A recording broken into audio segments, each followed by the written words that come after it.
So I was telling you, I had this column from Omar Kelly. Just a couple things. This is it. The headline is lose to Chargers. Dolphins should trade players for picks. Okay. This is part of what Omar wrote. It's a very long column. You can read it in the Miami Herald. This is just a little snippet. We're approaching the point of no return. The Miami Dolphins can either push all their chips in the center of the table this month, or we begin the process of tearing this poorly built roster down and sell it off piece by piece. Either beat the injury depleted Chargers, who are starting backups at both tackle spots and a third string tailback after making a cross-continent trip to play the Dolphins at Hard Rock Stadium Sunday, or begin the NFL auction of talent.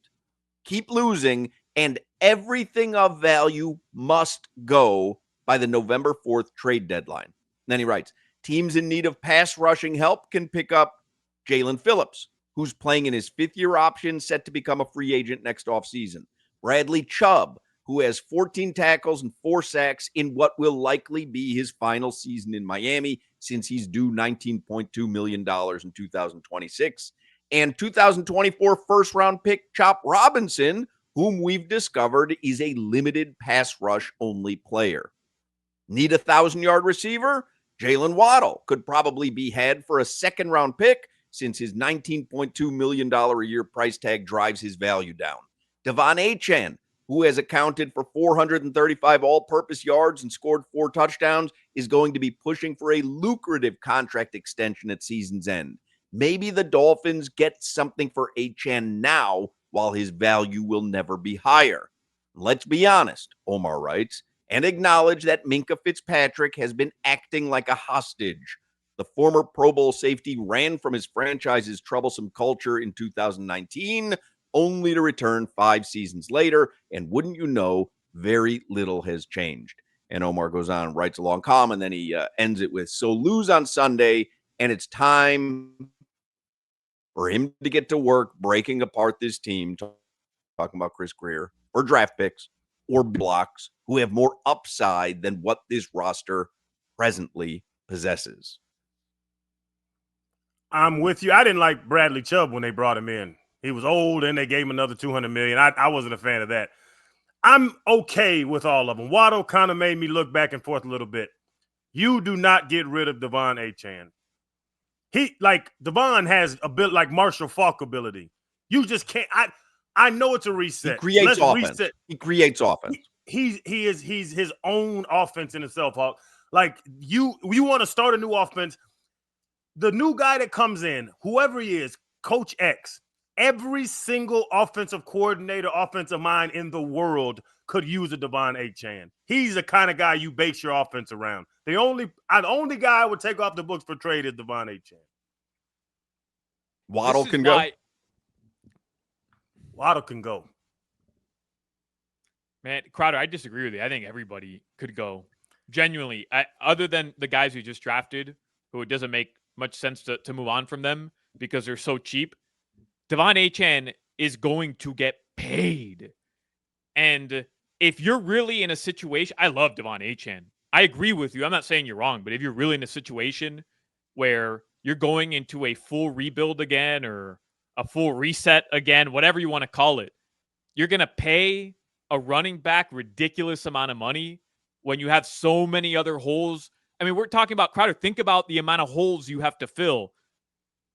Offensive line, defensive line, your entire secondary, likely your linebackers. I mean, you're getting rid of the entire defense in this scenario. You're going to pay a running back. But, guys, this is why I think the biggest mistake Stephen Ross has made was keeping Chris Grier one more season. This move should have been, and I know we hate doing this. It's easy to have this take now. But, man, I called it last year because now the person who's in charge of moving these assets or moving these guys for incoming assets isn't the person who you expect to be using said draft capital and flexibility with cap space next offseason. That's a bad place to be. The guy who decimated your roster and put you in this position is who you trust to offload these guys. If he didn't know what they were truly valued at when he drafted, traded, or paid them, how can you trust him to know what their real value is on the trade market now? It's a bad situation to be in. I totally agree. And that's what I was saying. Get rid of Chris Grier. If you fire him today, who is making them decisions then? I don't know, but I'd rather Stephen Ross find somebody else, because clearly Chris Grier wasn't the right guy. And I know Chris Perkins told us yesterday, hey, it's very rare that a general manager goes in the middle of the season. And I understand that. I'm not trying to get drastic here, but I do kind of think, bro, year 7 of Greer and you're in this situation, like, why would you allow him to make these decisions? I don't get it. I would say this. I understand exactly what you're saying, and you're right. If you're going to sell off the pieces, then why would you have the guy who brought in those pieces and hasn't been able to make it work and won't be here really for the new pieces? Why would you let him be in charge? Maybe you bring in an outside consultant, Bill Belichick. Maybe you bring in an outside consultant and you say, if you're Stephen Ross, you say to Chris Grier, you do not make a single personnel move without it first being approved by so-and-so. Or maybe you do bring in an interim general manager who has no desire to be a long-term general manager because you want to do a hiring process.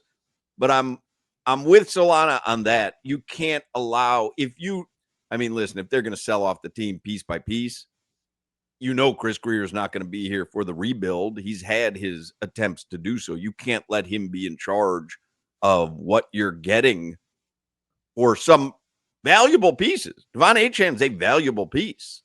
So I don't know what the answer is. The answer is, if you're going to follow Omar's take there, which is, hey, if you can't win Sunday, everyone must go. I don't know who does it. But I'm kind of with Solana. I don't think it can be Chris Grier. And I'm with you on that too. You're going to fix your mistakes. You're going to find a way to figure out how to move the pieces that you brought in that aren't as valuable. And one thing, Solana, I got a point, but what is Kenneth Grant going to get right now, even if his salary was low? I'm just, look, I could be wrong. I could be wrong as hell. I'm not the guy that's going to punt on a guy 5 games into a season. I'm just not. I'm not telling you Kenneth Grant was a great pick. Clearly, so far, he hasn't been, but the guy's making he's on a rookie deal for the next couple of years, same as Jonas Savaiinaia. At least, run the gamut with them, give him another season, because next year's another, find out who we have season anyways. And two, I think the narrative, because you said, how do you pay Devon Achane, that much money and rebuild? This is what ESPN's the power rankings for the week. Detroit Lions, number 1, Montgomery and Gibbs. Buffalo, number 2, James Cook. Philadelphia, number 3, Saquon Barkley. Tampa Bay, number 4, Bucky Irving and Rashad White. Indianapolis Colts, number 5, Jonathan Taylor. This is like, you got to be able to run that ball. Number 6 is Green Bay with Jonathan Jacobs. You have to have a good running back. Like, every team that has a good offense and has a chance has a back. And I really believe Devon Achane can be a back on a. I think Devon Achane can go to any of those 6 teams and them offenses don't miss a beat. But if you keep him around and give him a big contract, like Omar is suggesting he's going to want, and then you're going to ride out the season with Quinn Ewers, or you're going to trade for Joe Flacco, or you're going to elevate Zach Wilson, like, what are you doing? Go get him, Devon. You know what I was thinking? Next season, I think Tua's the quarterback, because I just think you kind of have to have him here. But I wouldn't be opposed next season. The Dolphins go out. If they don't draft a quarterback, or if they do draft a quarterback, doesn't matter. Go out and get yourself an Anthony Richardson. Get yourself a young guy who hasn't worked elsewhere and bring him in. Have a legitimate QB competition. Well, maybe not him. I'm just saying a guy like that. Have a legitimate QB competition. And because look at the Giants. The Giants drafted their quarterback early on. They had their veteran. And then they went and they got another backup quarterback. Somebody who's had success in the past, but isn't necessarily still in the prime of their career. They had a QB competition. Russ won it. And then the second Russ was ass, they're like, we're going to the rookie.